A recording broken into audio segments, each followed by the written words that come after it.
Dear students, welcome to Advait education. मैं दीपाली पांडे आप सभी का स्वागत करती हूं अद्वैत एजुकेशन पर। तो कैसी चल रही है आप सभी की प्रिपरेशन? मजा आ रहा है ना पढ़ने से दीपाली मैम में? मैं गारंटी दे रही हूँ फिजिक्स केमिस्ट्री तो आपकी मस्त हो जानी है। बस हमारे साथ जुड़े रहिए, ठीक है।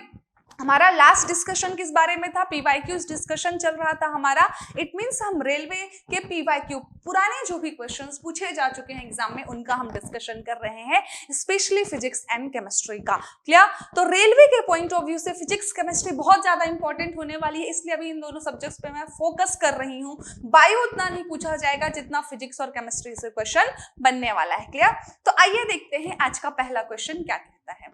आज के पहला क्वेश्चन देखते हैं। पहला क्वेश्चन कह रहा है why is it easier to tear a balloon. आपका जो गुब्बारा होता है, गैस से भरा गुब्बारा है, filled with a needle than a nail, यानी कि जो गैस से भरा गुब्बारा है उसको जब हम फोड़ते हैं तो वह नाखूनों की बजाय सुई से आसानी से कैसे फूट जाता है।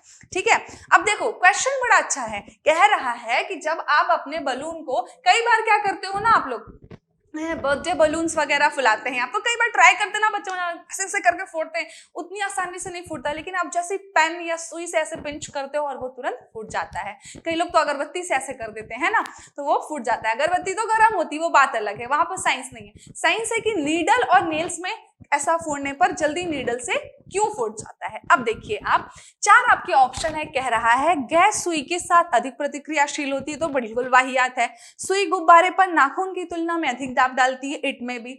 नाखून गुब्बारे पर सुई की तुलना में अधिक डालता है, ये भी देख लेंगे अभी। नाखून सुई की तुलना में अधिक लंबा होता है, तो वाहियात है। ठीक है, ऐसा कुछ नहीं है। चलिए आइए देखते हैं। अब देखो एक बात बताओ मुझे आप लोग, नेल्स कैसे होते हैं? नेल्स कुछ ऐसे होते हैं भाई। डिजाइनर नेल्स कई तरीके के होंगे, ठीक है। कुछ लोगों के ऐसे होंगे, कुछ लोगों के ऐसे होंगे, उस पर नहीं जाना है। बस आप इतना समझो कि नेल्स कुछ ऐसे होते हैं, ठीक है। और सुई कैसी होती है बच्चों? सुई कुछ ऐसी होती, पॉइंटेड होती है कि नहीं होती है? होती है, ठीक है। अब एक बात बताइए मुझे, जब आप नेल्स से प्रेस करोगे बलून को, तो यदि आप नेल्स से प्रेस कर रहे हो तो प्रेशर लगा रहे हो, जाहिर सी बात है। और सुई से भी आप प्रेस कर रहे हो तो प्रेशर लगा रहे हो, लेकिन वो प्रेशर बलून तक किस रेशियो में पहुंच रहा है? कुछ इतनी लंबाई के साथ पहुंच रहा है। लेकिन सुई में जब आप प्रेशर लगा रहे हो तो एक पॉइंट फॉर्म में प्रेशर लग रहा है, किसमें? बलून में। तो ज्यादा तेजी से कौन लगेगा भाई? ये पॉइंट फॉर्म वाला। ये जब प्रेशर तो बट गया ना, क्योंकि उसकी लंबाई ज्यादा है इसकी नाखून की, है ना। और जब आपने सुई के थ्रू लगाया तो क्या हुआ? प्रेशर, एक पॉइंट फॉर्म में प्रेशर लगा, इसीलिए जल्दी फूट जाता है। क्लियर हुआ? होता क्या है एक्चुअल में, जब आप ऐसे करके फोड़ते हो ना, प्रेशर लगा रहे होते हो, तो थोड़ी सी नाखून की कुछ लंबाई होती है, शेप डिफरेंस कुछ ऐसा होता है। यानी कि आप इन दोनों डायग्राम को देख के खुद ही बता सकते हो कि दोनों में प्रेशर इक्वल लगाया जा रहा है, ठीक है।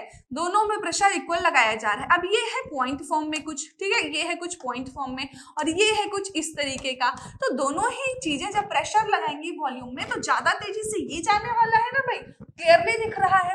दैट्स व्हाई हम कहेंगे कि ज्यादा प्रेशर नीडल लगाती है। क्लियर? तो अपना ऑप्शन होने वाला है सुई गुब्बारे पर नाखून की तुलना में अधिक दबाव डालती है, या कहेंगे अधिक प्रेशर लगाती है। Clear? More pressure on the needle balloon puts, more pressure on the needle balloon than the nail puts, यानी कि जो आपका सुई है वह ज्यादा प्रेशर डालता है किसकी तुलना में? गुब्बारे में। तो क्या कहेंगे आपका? More pressure on the needle balloon than the nail puts. It means जो नीडल है या सुई है वह ज्यादा प्रेशर लगाती है किसके कंपैरिजन में? इस नाखून की तुलना में। क्लियर हुआ? आइए इसका ऑप्शन देख लेते हैं। Option B is the correct answer, और हमने बिल्कुल सही पहचाना था। तो नेक्स्ट टाइम याद रहेगा ना, यदि आप नाखून से फोड़ोगे तो ये प्रैक्टिकल भी किया है हमने, ठीक है, तो हमको याद रहेगा ये, ऐसा नहीं है। आप खुद ही रियलाइज करो ना, जब कभी आप फोड़ने की कोशिश करते हो तो नेल से नहीं फोड़ता है, फिर हम कोई पेन उठाते हैं और उससे पिंच करते हैं, ठीक है। तो बस वही चीज है जो यहाँ पर हम कनेक्ट कर सकते हैं। सुई तो कम लोग जाते हैं ना, आलसी होते हैं, अरे कौन जाए सुई लेने, अगल बगल पड़ते हैं, पेन है, पेन से हमने पिंच कर दिया और बलून फूट जाता है। तो वही बात है, क्योंकि पेन भी ऐसा कुछ शेप का होता है, पॉइंटेड, तो प्रेशर ज्यादा लगाता है नीडल, दैट्स व्हाई आपका बलून इजीली फूट जाता है। क्लियर हुआ? आइए नेक्स्ट क्वेश्चन देखते हैं। नेक्स्ट क्वेश्चन है एसिड्स रिएक्ट विथ बेस, क्या बनाते हैं? एसिड क्षार के साथ प्रतिक्रिया करके क्या बनाते हैं?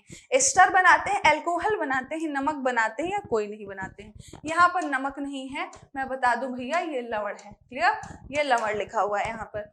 तो हमें पता है भैया, हमने इतना तो पढ़ा अपनी एसिड सॉल्ट में, कितना कुछ तो पढ़ लिया। एसिड और बेस जब रिएक्शन करते हैं तो क्या बनाते हैं? सॉल्ट बनाते हैं या लवण बनाते हैं। जब आपके एसिड प्लस बेस रिएक्शन करते हैं तो क्या बनाते हैं बच्चों? सॉल्ट बनाते हैं या लवण बनाते हैं। Then our answer will be C is the correct answer. Acid react with base to make salt. Clear? जब आपके अम्ल क्षार से रिएक्शन करते हैं, लवणों की डेफिनेशन क्या है? सॉल्ट्स की यही है। अम्ल और क्षार रिएक्शन करके क्या बनाते हैं? लवण बनाते हैं या सॉल्ट बनाते हैं। क्लियर हुआ?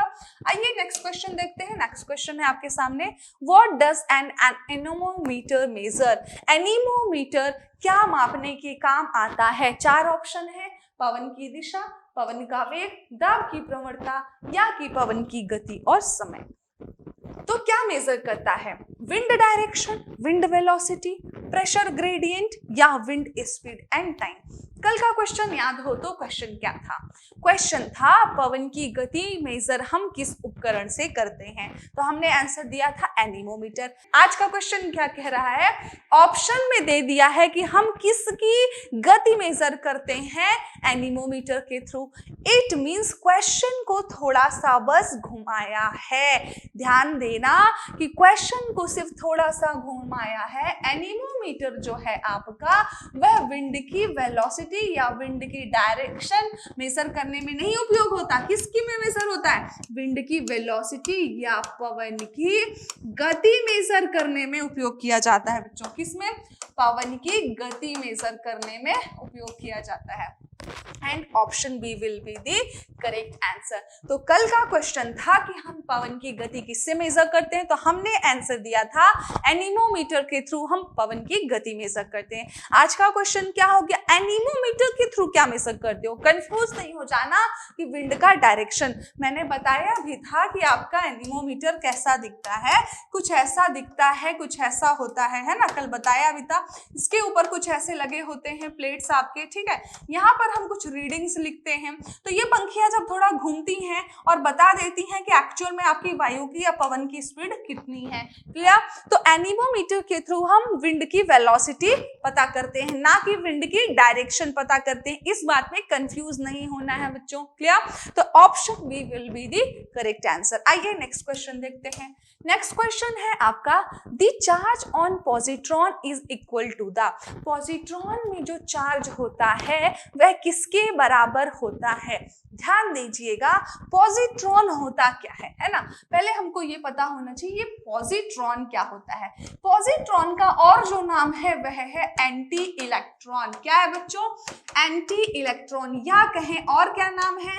Anti matter. अब नाम पे जाते हैं थोड़ा सा। भैया क्या नाम है? एंटी इलेक्ट्रॉन, यानी कि इलेक्ट्रॉन के अपोजिट होगा। क्लियर? तो इलेक्ट्रॉन पे कौन सा आवेश होता है? इलेक्ट्रॉन पे आवेश होता है ऋणात्मक, यानी कि नेगेटिव चार्ज होता है। तो जब इलेक्ट्रॉन पर नेगेटिव चार्ज होता है और यह एंटी इलेक्ट्रॉन है, इट मींस पॉजिट्रॉन पर होगा पॉजिटिव चार्ज, या हम कहते हैं +1 इलेक्ट्रॉन वोल्ट, जो कि पॉजिटिव चार्ज किस में होता है? प्रोटॉन में होता है। तो option A will be the correct answer and yes this is the correct. The charge on positron is equal to the charge on proton. क्यों? क्योंकि पॉजिट्रॉन है क्या? Positron is an anti electron या anti matter. तो anti electron है यानी electron में negative, तो उसके अपोजिट क्या होगा? पॉजिटिव। तो पॉजिटिव चार्ज किस में होता है? प्रोटॉन में होता है। भाई न्यूट्रॉन तो उदासीन होता है, अल्फा पार्टिकल होगा नहीं, और इलेक्ट्रॉन भी नेगेटिव होता है क्योंकि बोला एंटी इलेक्ट्रॉन, इसलिए आंसर होने वाला है प्रोटॉन। क्लियर? चलिए नेक्स्ट क्वेश्चन देखते हैं। अगला क्वेश्चन क्या पूछा है भाई रेलवे में? अगला क्वेश्चन पूछा है what is the unit of relative density. कल ही देखा था कि रिलेटिव डेंसिटी का रेशियो में क्वेश्चन बना था, आज किस में बन गया? यूनिट में बन गया। यदि आपको रिलेटिव डेंसिटी पता है तो सोचो आप उससे बनने वाले सारे क्वेश्चन सॉल्व कर पा रहे हैं।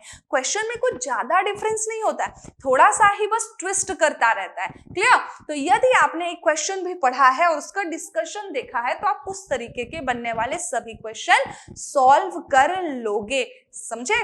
चलो, What is the unit of relative density? Question है। अब ये रिलेटिव डेंसिटी को और क्या कहते हैं? कल ही बताया था मैम ने, स्पेसिफिक डेंसिटी भी कहते हैं। क्या कहते हैं? स्पेसिफिक डेंसिटी भी कहते हैं।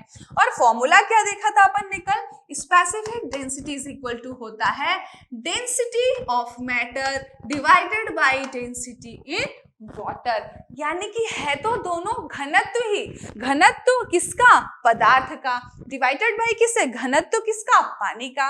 है तो दोनों घनत्व ही। घनत्व बराबर क्या होता है बच्चों? होता है द्रव्यमान बटे आयतन, होता है ना, द्रव्यमान बटे आयतन। तो द्रव्यमान बटे आयतन आपने कर दिया। अब एक बात बताओ, द्रव्यमान बटे आयतन तो सब कुछ तो हो गया कैंसिल, क्या बचा? वन। वन की यूनिट क्या होगी भाई? ये यूनिट लेस हो गया, इसकी कोई यूनिट ही नहीं बची। तो इसका मात्रक पूछ रहा है भैया, कहां से मात्रक बताएंगे? द्रव्यमान बटा द्रव्यमान दोनों गायब, कैंसिल। क्लियर? तो ये हो जाएगा अपना there is no unit. Yes, option D is the correct answer. तो कल के क्वेश्चन में रेशियो पूछा था, आज के क्वेश्चन में यूनिट पूछ दिया। अब इन दोनों में से कुछ भी पूछेगा आप कर लोगे। क्लियर? आइए नेक्स्ट क्वेश्चन देखते हैं। नेक्स्ट क्वेश्चन है the pH of water at 25 degree Celsius is 7। 25 degree Celsius पर 7 है pH वैल्यू और 100 डिग्री सेल्सियस पर pH वैल्यू पूछ रहा है। एक बात बताइए मुझे, 25 डिग्री सेल्सियस पर pH वैल्यू 7 है। क्लियर? तो 25 डिग्री पर ध्यान देना, 25 डिग्री सेल्सियस पर pH वैल्यू है 7। 100 डिग्री सेल्सियस पर pH वैल्यू पूछ रहा है। अब मुझे एक बात बताओ आप कि ये ब्लू बॉक्स को ध्यान से देखना, जो टेम्परेचर है आपको कैसा दिख रहा है?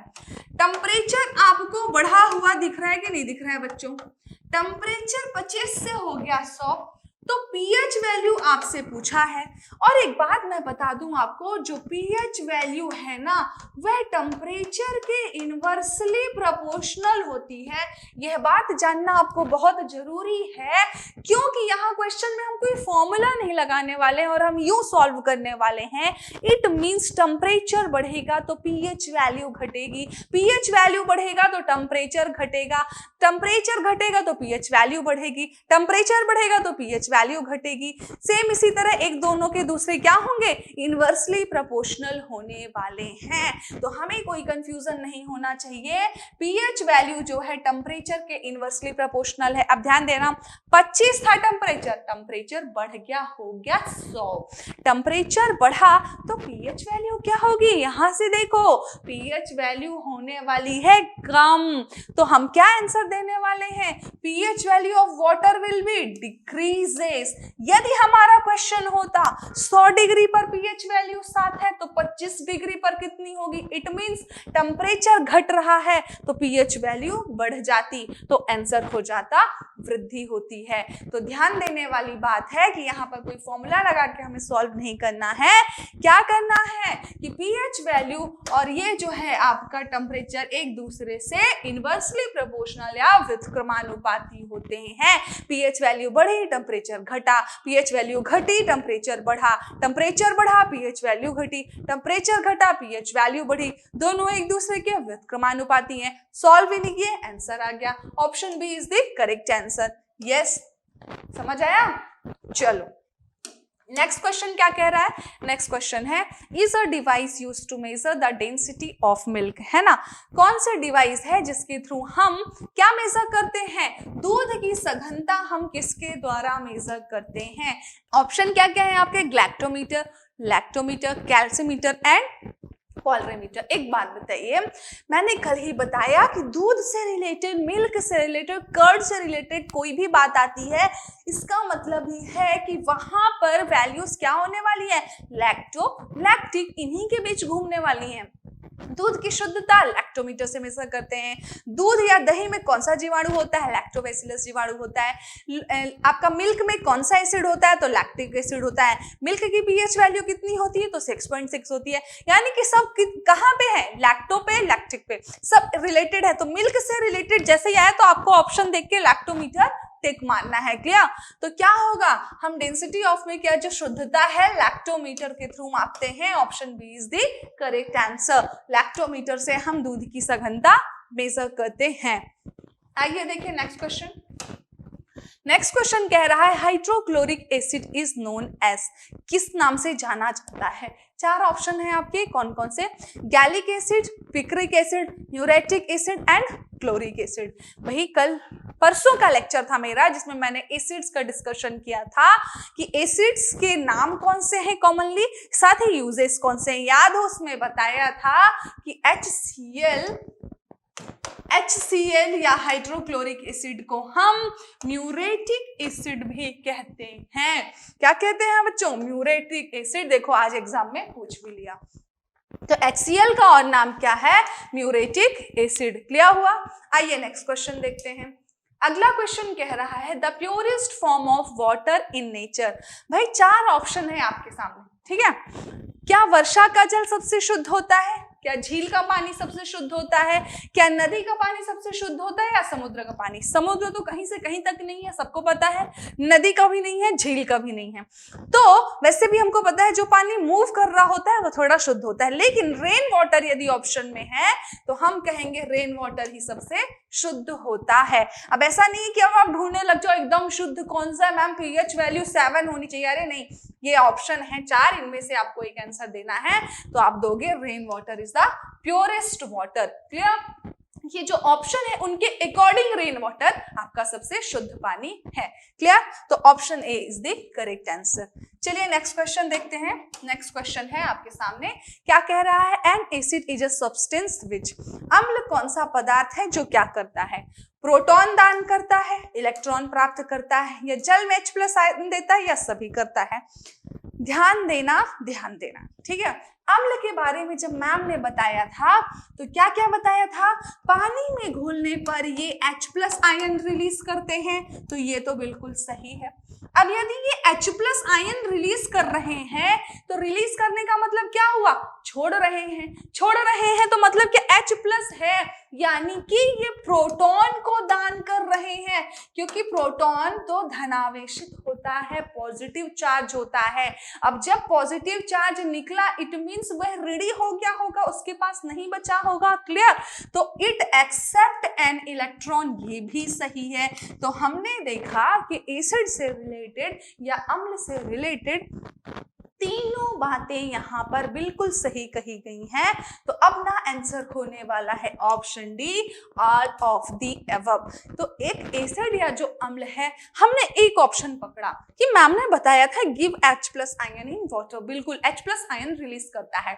अब यदि H+ रिलीज कर रहा है तो मतलब क्या, प्लस पॉजिटिव हुआ ना, प्रोटॉन्स रिलीज कर रहा है। प्रोटॉन रिलीज कर दिया इट मींस जाहिर सी बात है प्रोटॉन निकला तो वह रेडी हुआ, इट मींस वहां पे क्या होगा, एक्सेप्ट करेगा वो इलेक्ट्रॉन को। तो तीनों ही बातें इसके बारे में सही हैं। क्लियर हुआ?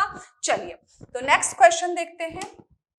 अगला क्वेश्चन कह रहा है tartaric acid is obtained from, tartaric acid किस में से प्राप्त होता है, टार्ट्रिक अम्ल। तो मैम ने लेटेस्ट में बताया है, अभी जब पढ़ाया था तो क्या बताया था बच्चों, जो टार्ट्रिक एसिड होता है वह किस में मिलता है, टैमरिंड में मिलता है। टैमरिंड का मतलब क्या है, इमली में मिलता है। इमली में क्या मिलता है आपका, टार्ट्रिक एसिड। साथ ही अंगूर में आपका क्या मिलता है, टार्ट्रिक एसिड। तो option C will be the correct answer. आइए देखते हैं क्या ऑप्शन है इसका। Yes, option C is the correct answer. तो क्या होगा, ग्रेप्स में, अंगूर और इमली दोनों में ही क्या पाया जाता है, टार्ट्रिक एसिड पाया जाता है। क्लियर? तो वाइन्स भी बनाई जाती है ग्रेप्स से, तो यदि पूछ दे वाइन्स में कौन सा एसिड पाया जाता है तो भी आप कहोगे टार्ट्रिक एसिड। क्लियर? तो ये था हमारा आज का डिस्कशन। मिलते हैं नेक्स्ट लेक्चर में कुछ नए डिस्कशन के साथ। तब तक के लिए बढ़िया से आप लोग प्रिपरेशन करिए। All the very best.